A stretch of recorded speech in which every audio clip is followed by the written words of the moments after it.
तो दोस्तों एक बार फिर से स्वागत है आपका हमारे इस चैनल में। और आज हम एक्सप्लेन करने वाले हैं जटाधरा मूवी को। तो वीडियो स्टार्ट करते हैं, लेकिन उससे पहले चैनल को सब्सक्राइब करके नोटिफिकेशन बेल को ऑल पर कर दीजिए ताकि मूवीज और वेब सीरीज का लेटेस्ट एक्सप्लेनेशन सबसे पहले आप तक पहुंच सके। तो फिल्म की शुरुआत में हमें बताया जाता है कि लाखों साल पहले लोग जो है वो अपनी धन की सुरक्षा नहीं कर पाते थे। वो किसी भी जगह अपने धन को छिपा देते, लोग उसे लूट कर ले जाते और ऐसा बहुत सालों तक होता रहा। लोगों ने बहुत सारे उपाय खोजे, लेकिन हर बार वो नाकामयाब रहते हैं। कुछ लोगों ने धन को बचाने के लिए धन को जमीन में गाड़ना तक स्टार्ट कर दिया था, लेकिन फिर भी धन सुरक्षित नहीं था। और फिर आखिरकार लोगों ने धन को कैसे सुरक्षित रखा जाए इसका उपाय ढूंढ लिया था। बहुत सारे तांत्रिकों ने मिलकर तंत्र विद्याओं से इन्हें धन को सुरक्षित रखने का वो उपाय ढूंढा, जिससे कि अब लुटेरे जो है वो उनका धन नहीं लूट पाएंगे। दरअसल में इन तांत्रिकों ने धन पिशाचनी का सहारा लिया था। सभी लोगों ने अपने धन को सुरक्षित करने के लिए अपना सारा धन जो है वो धन पिशाचनी के नाम कर दिया था। लेकिन धन को वापस पाने की प्रक्रिया जो है वो बहुत ही अलग है। उस समय पर हमें बताया जाता है कि धन पिशाचनी को खुश करना पड़ता है, उसके बाद ही आपका धन आपको वापस मिलता है। और खुश करने से मेरा मतलब है कि किसी इंसान की बलि देना, उसके बाद ही धन पिशाचनी जो है वो आपका धन वापस करती है। और तभी से लोगों का धन जो है वो सुरक्षित रहने लगा था। और अब हमें बताया जाता है कि धन पिशाचनी जैसी चीजें जो है वो आज भी एग्जिस्ट करती है। जिसके बाद कहानी जो है वो प्रेजेंट में आ जाती है, जहाँ पर कि हम शोभा और बलराज नाम के व्यक्ति को देख पाते हैं। दरअसल में शोभा को एक सपना आता है, जिसमें वो देखती है कि एक औरत जो है वो बहुत सारे सोने चांदी के ऊपर बैठी हुई है। और ये सपना शोभा को हर रोज आता है, जिस वजह से शोभा परेशान हो जाती है और अपने पति बलराज को बताती है। शोभा बलराज को बताना चाहती है कि हर रोज जब ये सपने आ रहे हैं, मतलब कि कहीं ना कहीं हमारा कनेक्शन इन धन से जरूर है। इसलिए शोभा बलराज से कहती है कि कल के कल वो किसी तांत्रिक को बुला कर आए, ताकि हम इसके बारे में पता कर सके। बलराज ज्यादा देर नहीं करता, अगले ही दिन वो तांत्रिक को बुला लेता है और इसके बारे में पता करता है। तांत्रिक जब यहाँ पर आता है तो वो महसूस करता है कि इस घर में नेगेटिव ऊर्जा है और इसी के द्वारा शायद तुम्हें ये सारी चीजें दिख रही है। वो कहता है कि आज रात मैं यहाँ पर रुक कर देखूंगा और पता करूंगा कि आखिरकार यहाँ पर वो कौन सी ऊर्जा है जिससे कि धन की प्राप्ति हो सकती है। तो आज रात तांत्रिक इसी घर में रुकता है, लेकिन अचानक से उसके ऊपर एक पिशाचनी आकर बैठ जाती है, जो देखकर तांत्रिक पूरी तरह से डर जाता है। और फिर आधी रात को ही वो यहाँ से भाग निकलता है।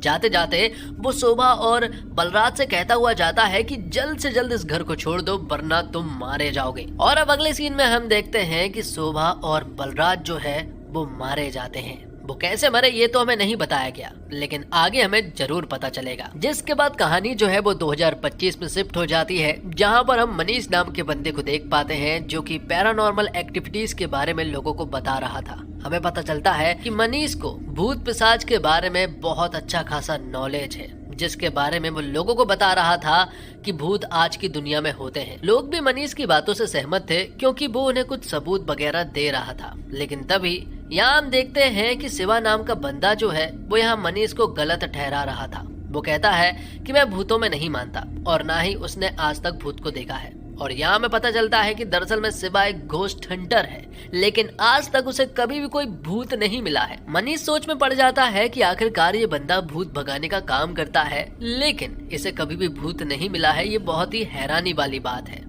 शिवा बताता है कि उसने बहुत सारी जगह पर जाने की कोशिश की, बहुत सारे जगह पर भूत को खोजने की कोशिश की। कब्रिस्तान गया और ऐसी ऐसी जगह पर गया जहां भूत का साया होता है, लेकिन आज तक उसे कोई भी ऐसा भूत नहीं मिला। वो बताता है कि बचपन में मैं और मेरा दोस्त जो है वो एक जगह से निकल रहे थे। लोगों का कहना था कि उस पेड़ के नीचे भूत है, जिस वजह से मेरा दोस्त जो है वो डर गया था और डर के कारण ही उसकी जान चली गई थी। लेकिन लोगों को ऐसा लगा था कि शायद उस पेड़ के अंदर भूत है, इसी वजह से उस भूत ने ही उस बच्चे की जान ली है।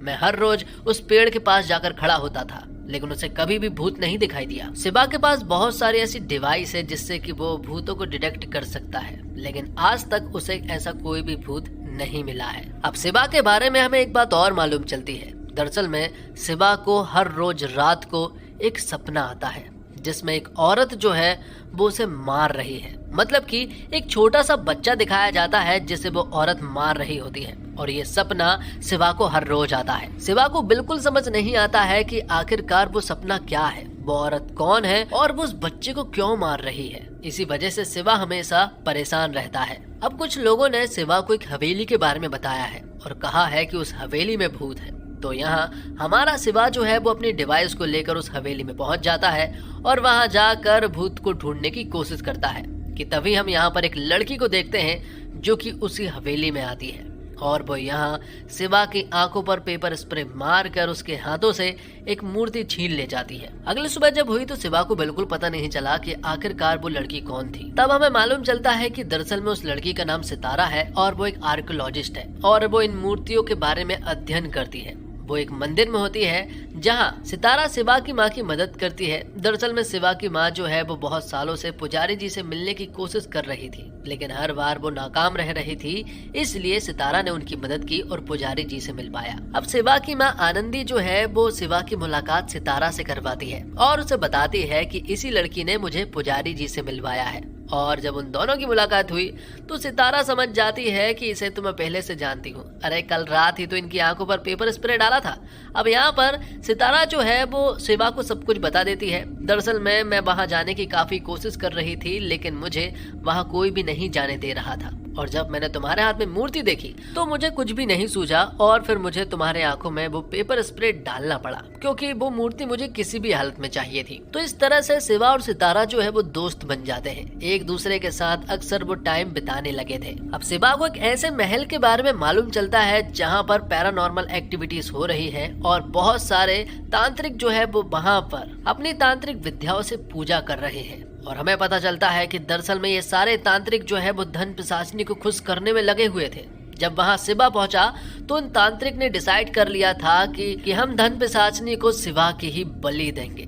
जब शिवा वहां पहुंचा तो अचानक से वहां कुछ ऐसी एक्टिविटीज होने लगी कि अचानक से शिवा के आजू बाजू आग लग जाती है। तो वहीं दूसरी तरफ सितारा ने पुजारी जी को शिवा की कुंडली दी थी और पुजारी जी ने जब शिवा की कुंडली पढ़ी तो वो पूरी तरह से हैरान रह चुके थे। पुजारी जी ने तुरंत ही सितारा के पास कॉल किया और उसे बताया कि शिवा की जो कुंडली तुमने मुझे दी है उसे मृत्यु दोष है, वो कभी भी मारा जा सकता है। कुंडली के हिसाब से तो अब तक उसे मारा जाना चाहिए था। तो वहीं दूसरी तरफ हम देखते हैं कि शिवा के माता पिता मतलब कि आनंदी और राजेश जब अपने घर पर थे तो अचानक से उनके घर में एक छोटा सा हादसा हो जाता है और आनंदी को चोट लग जाती है और सितारा ये बात तुरंत ही शिवा के पास कॉल करके बताती है। शिवा जब ये सारी बातें सुनता है तो वो तुरंत ही अपनी घर की तरफ निकलता है। उस समय पर उस जगह की हालत बिल्कुल भी ठीक नहीं थी, लेकिन जैसे तैसे करके शिवा जो है वो अपने घर आ जाता है और अपनी माँ से मिलता है। वहाँ पहुँचने के बाद शिवा को मालूम चलता है कि जिस जगह पर वो गया था मतलब कि जिस हवेली के पास वो तांत्रिक लोग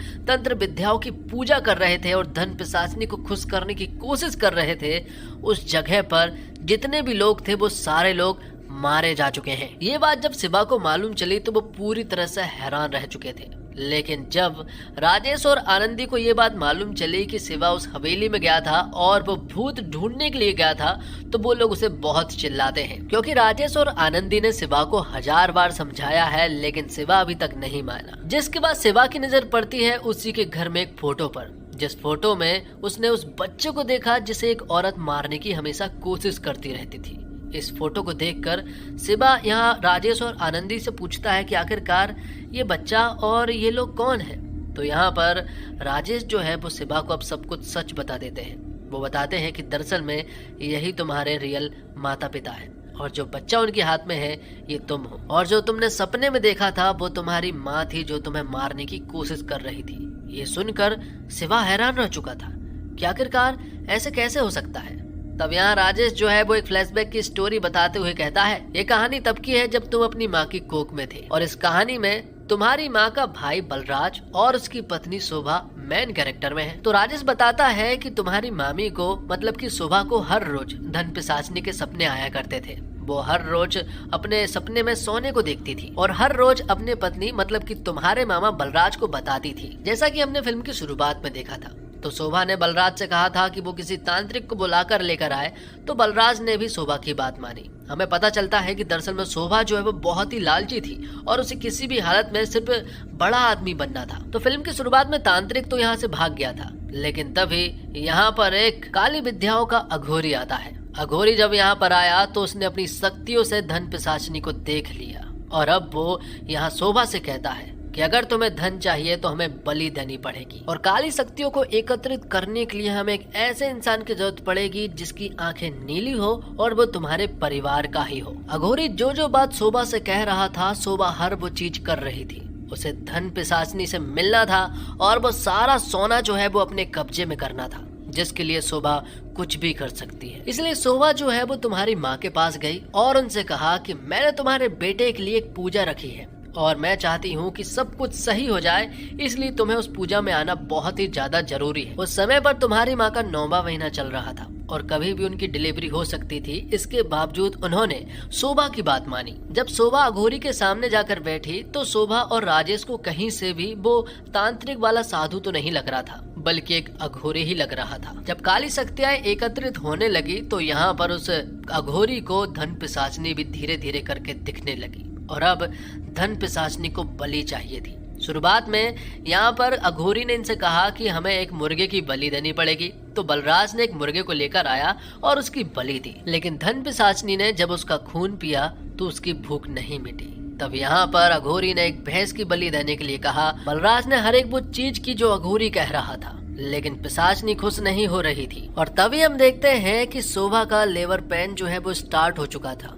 जिस वजह से उन्हें इतना टाइम नहीं मिलता कि वो हॉस्पिटल जा पाए। तब यहीं पर उसकी डिलीवरी करनी पड़ती है और वो एक लड़के को जन्म देती है। अघोरी को ये तो मालूम था कि किसी की बलि देनी है, लेकिन उसे ये नहीं पता था कि दरअसल में धन पिशाचनी को किसी ऐसे इंसान की बलि चाहिए है जो कि बहुत ही ज्यादा प्रिय हो। ये बात अघोरी को मालूम चल चुकी थी। अघोरी समझ गया था कि धन पिशाचनी को नवजात बच्चे की बलि देनी है जो कि सबसे ज्यादा प्रिय है। ये सुनकर यहाँ पर शोभा बिल्कुल देर नहीं करती। उसे वो धन किसी भी हालत में चाहिए था, इसके लिए वो कुछ भी कर सकती थी। लेकिन जब वो लोग शिवा के माता पिता को ढूंढने के लिए निकली तो वो लोग उन्हें कहीं भी नहीं मिले। दरअसल में शिवा के माता पिता जो है वो वहाँ से भाग निकले थे, क्योंकि उन्होंने अघोरी के मुंह से बार बार बलि की बातें सुनी थी। इसलिए वो यहाँ से अपने बेटे को बचाकर निकल पड़े। लेकिन दूसरी तरफ हम देखते हैं उस धन पिशाचनी को, जो कि अब आउट ऑफ कंट्रोल हो चुकी थी। जब उसने इतनी सारी बलि ली और जब उसने उन लोगों का खून पिया तो अब उसे नर बलि चाहिए थी, और जब उसे नवजात बच्चे का वो खून नहीं मिला तो अब वो अघोरी को मार देती है। और साथ ही साथ धन पिशाचनी ने यहाँ पर बलराज और शोभा को भी मार दिया था। दूसरी तरफ हम देखते हैं शिवा के माता पिता जो है वो शिवा का बहुत ख्याल रखते हैं। शिवा के माता पिता शिवा से बहुत प्यार करते थे, वो उसके लिए कुछ भी कर सकते हैं, जान तक दे सकते हैं। लेकिन यहाँ हमें पता चलता है कि धन पिशाचनी जो है वो इन्हें कहीं ना कहीं कंट्रोल कर रही थी। भले ही ये लोग बहुत दूर रहते थे, लेकिन कहीं ना कहीं ये लोग उसके कंट्रोल में थे। इसी वजह से कभी कभी शिवा को उसकी माँ जो है वो मारने की कोशिश करती और कभी कभी शिवा के पिता भी उसे मारने की कोशिश करते। ये सारी चीजें देखकर शिवा के माता पिता समझ चुके थे कि शायद हम दोनों ही हमारे बेटे के जान के दुश्मन हैं, और कभी जाने अनजाने में हमसे पाप हो गया तो हम एक दूसरे को कभी भी माफ नहीं कर पाएंगे। इसलिए वो दोनों ही खुद की जान दे देते हैं, सिर्फ और सिर्फ अपने बेटे के लिए। ये सुनकर शिवा जो है वो पूरी तरह से हैरान रह चुका था। जो इतना बड़ा बलिदान उसके माता पिता ने दिया है ये वो कभी भी नहीं भूल सकता है। उसे बहुत ज्यादा बुरा लग रहा था, क्योंकि ये सारी बातें उसे पता ही नहीं थी। जिसके बाद शिवा उस जगह पर जाता है जहाँ पर कि उसके माता पिता ने खुद की जान ली थी। जब वो उस जगह पर पहुंचा तो उसने कुछ अपने गैजेट्स भी साथ में लेकर गया था, और वहाँ कुछ पॉजिटिव सिग्नल आ रहे थे, जिससे कि ये मालूम चलता है कि दरअसल में उस जगह पर कोई ना कोई आत्मा जरूर है, और वो आत्मा शिवा के माता पिता की होती है। ये बात भी शिवा को मालूम चल चुकी थी।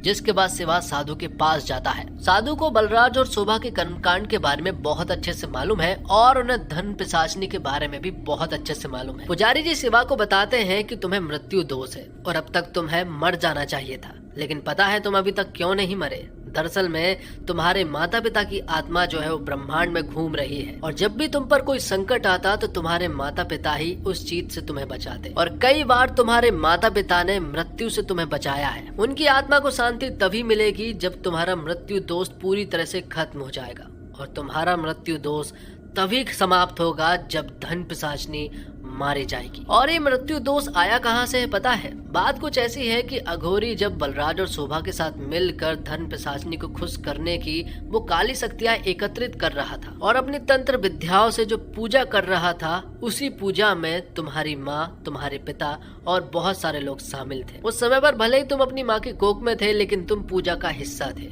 और उस पूजा में जितने भी लोग मौजूद थे वो सारे लोग अब तक मारे जा चुके हैं। इसी वजह से अब तक तुम्हें भी मारा जाना चाहिए था। धन पिशाचिनी को मारने का सिर्फ एक ही तरीका है कि उस जगह पर अगर अष्टलिंग की स्थापना कर दी तो हम धन पिशाचिनी को मार सकते हैं। ये काम सिर्फ और सिर्फ चंद्र ग्रहण के दिन हो सकता है, लेकिन उस वक्त धन पिशाचिनी भी बहुत ही ज्यादा शक्तिशाली होती है। उससे लड़ना इतना आसान नहीं है क्योंकि अब तक वो बहुत सारे लोगों की जान ले चुकी है और अब वो बहुत खतरनाक हो चुकी है। हमारे जीतने के चांसेस ना के बराबर हैं, लेकिन हमारा सिर्फ एक यही मौका है। इसके बाद कोई ऐसा मौका नहीं पड़ेगा जब हम धन पिशाचिनी को हरा पाएंगे। तो पूरी प्लानिंग के तहत अब शिवा जो है वो अष्टलिंग की स्थापना करने वाला है उसी हवेली में जहाँ पर की धन पिशाचिनी रहती है। तंत्र विद्याओं से जब पूजा स्टार्ट होती है तो यहाँ पर हमारा हीरो जो है वो उस हवेली में पहुंच जाता है और फिर अष्टलिंग की स्थापना करना स्टार्ट करता है।